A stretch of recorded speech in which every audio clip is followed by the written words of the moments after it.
अस्सलामु अलैकुम रहमतुल्लाहि व बरकातुहू।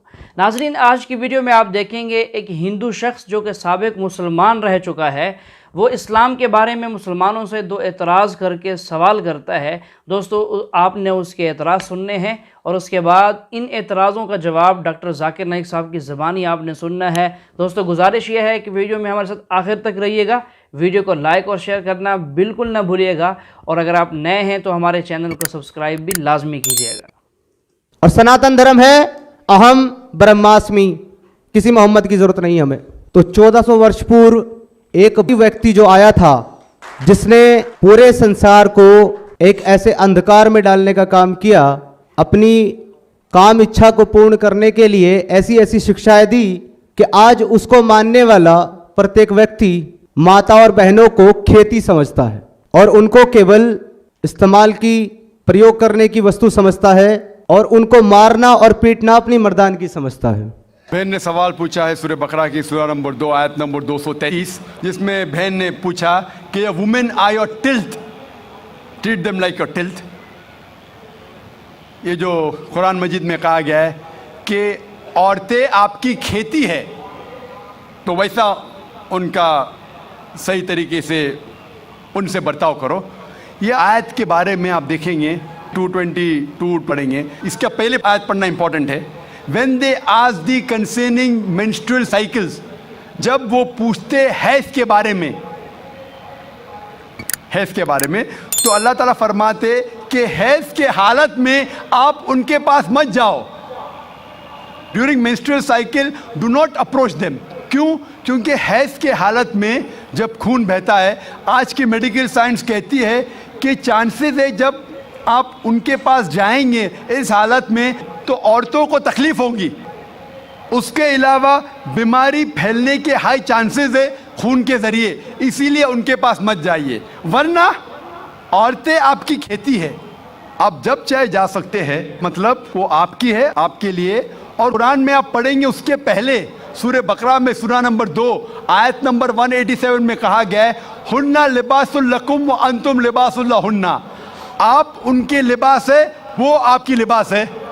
मतलब आपकी बीवियां आपके लिबास है और आप अपनी बीवियों के लिबास है।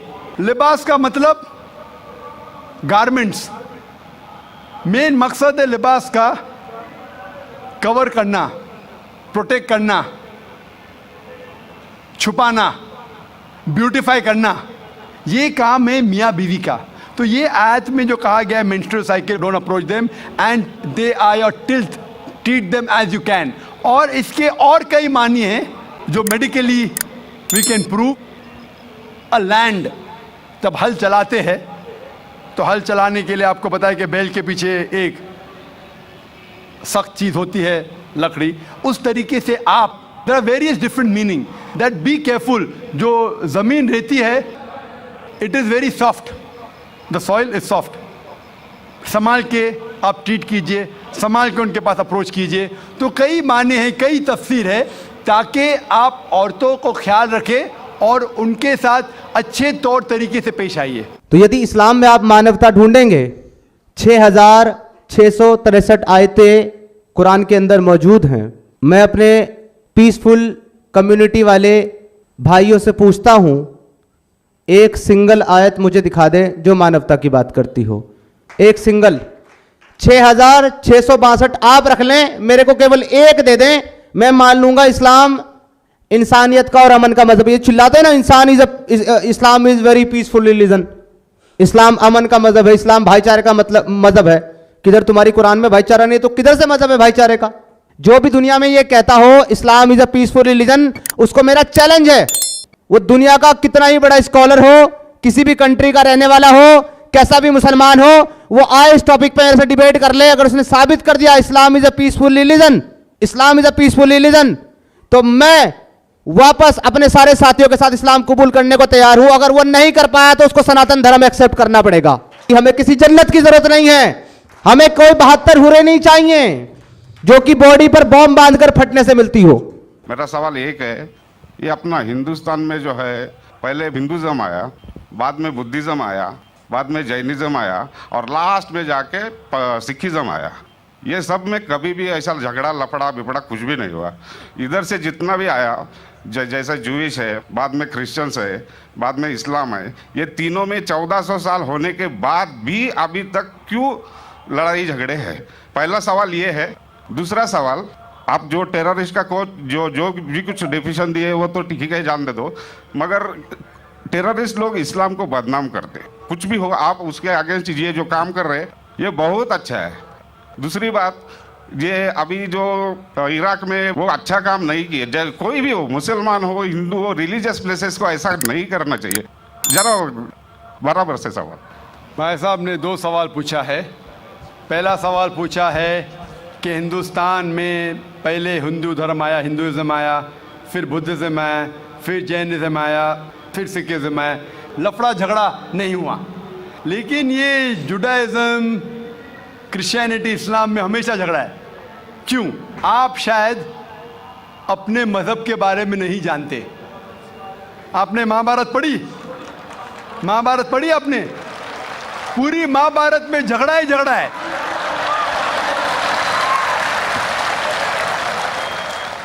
बाकी मज़हब के ने अपने आपस में। अगर आप पढ़ते महाभारत, जो एक स्मृति है जो मैं पढ़ चुका हूं, उसके अंदर कजिन्स, रिश्तेदारों के बीच पांडव 5 और कौरव 100 झगड़ा होता है। महाभारत में झगड़े के बारे में जितने वर्सेस है, कुरान मजीद से कई गुना ज़्यादा। अगर गिनेंगे हम, कुरान मजीद गिनेंगे कितने वर्सेस है, महाभारत में कई ज़्यादा है। और जब आप भगवत गीता पढ़ते हैं, भगवत गीता महाभारत का एक हिस्सा है। 18 चैप्टर्स है। भीष्म पर्व के चैप्टर नंबर 25 to 42 को कहते हैं भगवत गीता। और भगवत गीता सबसे ज़्यादा पढ़ी जाने वाली किताब है हिंदू मज़हब में। और यहाँ ये भगवत गीता श्री कृष्ण राय दे रहे, सलाह दे रहे, सजेशन दे रहे, एडवाइस दे रहे अर्जुन को। जब आप पढ़ते Bhagavad Gita chapter number 1 verse number 45-46, Arjun जंग के मैदान में अपने हथियार को ज़मीन पे रखता है और कहता है श्री कृष्ण से, मैं जंग के मैदान में निहत्था मरना पसंद करूंगा बनिस्बत अपने रिश्तेदारों से लड़ूं। ये कहता है, आपने पढ़ी होंगी। उसके फौरन बाद चैप्टर नंबर 2 वर्स नंबर 2 और 3 में श्री कृष्ण कहते हैं अर्जुन से, अर्जुन तुम इतने बुज़दिल कब से बन गए? तुम नपुंसक कब से बन गए? How have these impurities come in your heart? How have you become important? वो कहते हैं कि क्षत्रिय का धर्म है लड़ना। फिर वर्स नंबर 31, 32, 33 में कहते हैं, वो क्षत्रिय खुशनसीब है जिसे लड़ने का मौका मिलता है। अगर आप लड़ेंगे तो आप स्वर्ग में जाएंगे, लड़ेंगे नहीं तो स्वर्ग में नहीं जाएंगे। कौन कहता है? श्री कृष्ण एडवाइस देते हैं अर्जुन को। अगर मैं कहूँगा कि आपके श्री कृष्ण कहते हैं कि रिश्तेदारों का कत्ल करो, ये शैतानी हरकत है। अगर मैं कहूँगा कि आपके हिंदू मज़हब की किताब में सिखाया जाता है कि रिश्तेदारों का कत्ल करो, ये शैतानी हरकत है। वो हिंदू मुझसे कहता है लेकिन ये जंग है हक और बातिल के दरमियान। मैं बोला कुरान मजीद में भी वही लिखा है, हक और बातिल के दरमियान। मैं जानता हूँ हिंदू मज़हब में ये नहीं लिखा है कि रिश्तेदार कत्ल करो, लेकिन हक के लिए लड़ना भी पड़े, नो प्रॉब्लम। चाहे वो आपके रिश्तेदार हो, चाहे वो आपके वालिदैन हो, नो प्रॉब्लम। तो ये श्री कृष्ण कहते अर्जुन से। और जो क्रिटिक्स ऑफ इस्लाम उछालते मोहम्मद सल्लल्लाहु अलैहि वसल्लम की हदीस को, सही बुखारी की जिल्द नंबर 4 हदीस नंबर 46 किताब जिहाद में अल्लाह के रसूल कहते कि जो भी मुजाहिद जिहाद के लिए जाता है, अगर उसका कत्ल होता है तो वो जन्नत पे जाता है, अगर वो जिंदा वापस लौटता है तो उसे इस दुनिया का माल मिलता है। अक्सर क्रिटिक्स इंक्लूडिंग अरुण शूरी इस हदीस को उछालकर कहते कैसा मजहब है, लड़ने को कहता है, मर जाते लड़ाई में तो जन्नत मिलती है, वरना इस दुनिया की दौलत। अगर आप भगवत गीता पढ़ेंगे चैप्टर नंबर 2 वर्स नंबर 37, उसमें श्री कृष्ण कहते हैं अर्जुन से, अर्जुन उठो और लड़ो, अगर आप मर जाएंगे, कत्ल हो जाएगा, आप जाएंगे स्वर्ग में, अगर जिंदा वापस लौटेंगे तो दुनिया की दौलत मिलेंगी। हू बहू जो सही बुखारी में मोहम्मद सल्लल्लाहु अलैहि वसल्लम ने कहा वही कहते श्री कृष्ण अर्जुन से। मुझे लगता है कि अरुण शूरी ने भगवत गीता पढ़ी नहीं, अगर पढ़ी होती तो इस्लाम के खिलाफ नहीं लिखते। तो आपको सही जानने के लिए दोनों किताबों का मुताला करना पड़ेगा। आप कह रहे हिंदुइज्म आया, बुद्धिज्म आया, अशोका क्या किया? लाखों लोगों को मारा। आप बोलते कत्ल हुआ ही नहीं, आप शायद भूल गए, आपने हिंदुस्तान की तारीख पढ़ी ही नहीं।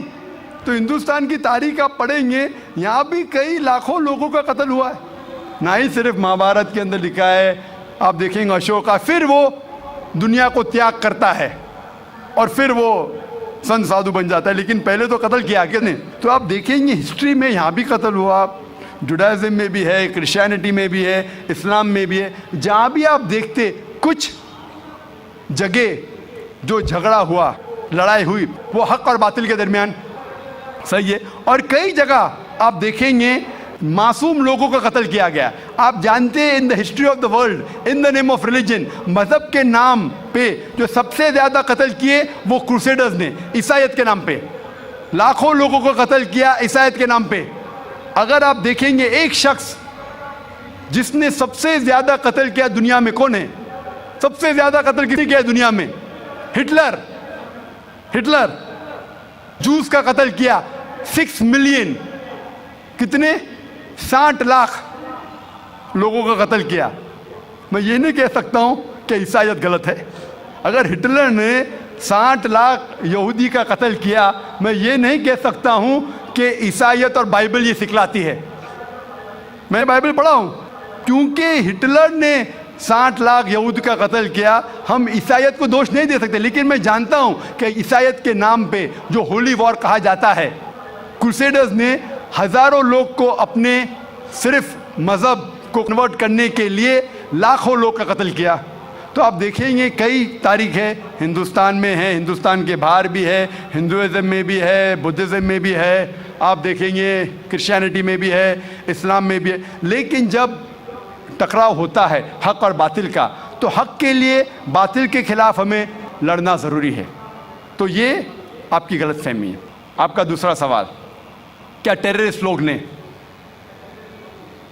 कुछ टेररिस्ट लोग ने इस्लाम को बदनाम किया है, और आपने कहा कि हम अच्छा काम कर रहे हैं, हक को फैला रहे, अमन को फैला रहे। आप कहते हैं, कुछ हद तक सही कहते, जैसे मैंने कहा कि जो मीडिया जिसे टेररिस्ट कहती है, वो टेररिस्ट कौन से टेररिस्ट है वो हमें जानना ज़रूरी है। कौन से टाइप के टेररिस्ट है, कि वो जो लोग जो गलत काम कर रहे हैं उनके दिल में दहशत पैदा करे तो सही किस्म के टेररिस्ट है। जैसे भगत सिंह टेररिस्ट था लेकिन अच्छा था, उस तरीके से अगर कोई मुसलमान गलत लोगों के साथ लड़ रहे हैं हक के लिए तो सही है। लेकिन मैं ये भी जानता हूँ कि there are black sheep in a community, कुछ मुसलमान सिर्फ नाम के लिए, और अक्सर लोग समझते, ना ही गैर मुस्लिम, मुसलमान भी समझते हैं, वो जिहाद क्या समझते हैं? अगर कोई भी मुस्लिम किसी वजह से लड़ रहा है, चाहे वो ज़ाती फ़ायदे के लिए हो, चाहे वो नाम के लिए हो, चाहे पैसा के लिए हो, चाहे ज़मीन के लिए, उसे कहते हैं जिहाद। ये गलत फहमी है। जिहाद की मानी ये नहीं कि कोई भी मुसलमान कोई भी जो जंग करता है, चाहे ज़ाती फ़ायदे के लिए हो, चाहे नाम के लिए हो, पैसे के लिए हो, ज़मीन के लिए हो, उसे जिहाद नहीं कहते। जिहाद आता है लफ्ज़ जहादा से, means to strive, to struggle. जिहाद इस्लामिक टर्मिनोलॉजी में to fight against one's own evil inclination, हमारी खुद की गलत नफ्स से झगड़ना, जिहाद करना, उसे कहते हैं सही जिहाद। माशरे को सुधारना को कहा गया जिहाद। जंग के मैदान में सेल्फ डिफेंस में लड़ना, उसे कहा गया जिहाद। तो मीडिया इसे गलत फैला रही है। अगर आप जानना चाहते हैं कि सही में टेररिस्ट कौन है जो सही तौर पे मासूम लोग के दिल में दहशत पैदा कर रहा है, नंबर 1 टेररिस्ट आज की तारीख में, पुरानी बात छोड़ दीजिए, आज के तारीख में मासूम लोगों के दिल में दहशत पैदा कर रहा है, मेरे हिसाब से नंबर 1 टेररिस्ट है जॉर्ज बुश। आप जानते हैं कि सबसे ताकतवर मुल्क यूएसए, सबसे कमजोर मुल्क अफगानिस्तान पे बम फेंक रहा है। ये क्या मर्दानगी है क्या? इसे मर्दानगी कहते हैं। बम फेंक रहा है ऊपर से, और हम देखते हैं किसके लिए इल्ज़ाम लगाते बिन लादेन पे। मैं बिन लादेन का दोस्त नहीं हूँ, मैं ये नहीं कहता हूँ बिन लादेन अच्छा है कि बुरा है। ओसामा बिन लादेन को मैं मिला नहीं हूँ, मैं जानता भी नहीं हूँ, तो ये मैं नहीं कहता हूँ कि ओसामा बिन लादेन टेररिस्ट है क्या नहीं। लेकिन अगर मान भी लो, जितने प्रूफ है सब गलत है। अफगानिस्तान बोलती है यूएसए से आप हमको प्रूफ दो, वो प्रूफ देते मुशर्रफ को, टोनी ब्लेयर को। प्रूफ मांग रहे अफगान लोग, दे रहे मुशर्रफ को, टोनी ब्लेयर को। ये किधर का इंसाफ है? क्योंकि उनके पास प्रूफ है ही नहीं। अगर मान भी लो बहस के तौर पे, फॉर सेक ऑफ आर्ग्यूमेंट, अगर एक शख्स ने ऐसा गलत काम किया, आप एक शख्स के लिए क्या सारे देश के ऊपर बम डाल सकते? 1000 लोग का कत्ल कर रहे, क्या हक है उनको? फिर जाते इराक के पास 1000 लोग को मारते। मैं ये नहीं कहता सद्दाम हुसैन अच्छा इंसान है, मैं ये नहीं कहता हूँ, मैं जानता हूँ काफ़ी गलतियाँ की, लेकिन जो इराकी लोग सद्दाम हुसैन के टाइम पे जो उनको तकलीफ हो रही थी, अभी उससे कई ज़्यादा हो रही है, कई ज़्यादा। कौन कर रहा है? George Bush. ये तो मैंने 5 साल पहले कहा था ऑस्ट्रेलिया में, जब मुझे अमेरिकन कॉन्सुलेट ने पूछा था सवाल कि do you consider Osama bin Laden terrorist, तो मैंने उस वक्त कहा था, चंद महीने बाद, 2-3 महीने बाद, 11 सितंबर के बाद, I consider number 1 terrorist to be George Bush, और हेडलाइंस में आया था। आज तो कई लोग कहते हैं कि जॉर्ज बुश टेररिस्ट नंबर 1 है। अमेरिका में भी जब एक सर्वे हुआ था, एक प्राइवेट ऑर्गेनाइजेशन ने सर्वे की थी यूएसए में, जानने के लिए 3 नाम दिए उनने, कौन सबसे बड़ा टेररिस्ट है, Osama bin Laden, Saddam Hussein या जॉर्ज बुश। नंबर 1 हमेशा जॉर्ज बुश है। गैर मुस्लिम भी कहते हैं सबसे नंबर 1 टेररिस्ट है जॉर्ज बुश। सबसे लोएस्ट परसेंटेज उसको मिला 73%, और कुछ लोग ने 78% लोग ने कहा कि टेररिस्ट नंबर 1 जॉर्ज बुश। अभी उन्हें पता लग रहा है 5 साल बाद, 6 साल बाद। मैं तो पहले कहा था। तो आप मुझसे पूछेंगे कि ये मीडिया ऐसे लोग को लेके उछाल रही है और मीडिया बदनाम कर रही, जो हालात हो रही है, कोई भी मजहबी, चाहे टेम्पल हो, चाहे चर्च हो, चाहे मस्जिद हो, कुरान में लिखा है उसको डिस्ट्रॉय नहीं करना चाहिए। कोई भी, कुरान की आयत है, do not destroy temples, churches, places of worship, गलत है। तो कुरान में भी लिखा है। तो कोई भी शख्स ये करता है, टेम्पल या मस्जिद या मोनेस्ट्रीज या सिनेगॉग्स को तोड़ता है, तो ये इंसानियत के खिलाफ है और कुरान मजीद के खिलाफ भी है। Hope that answers the question.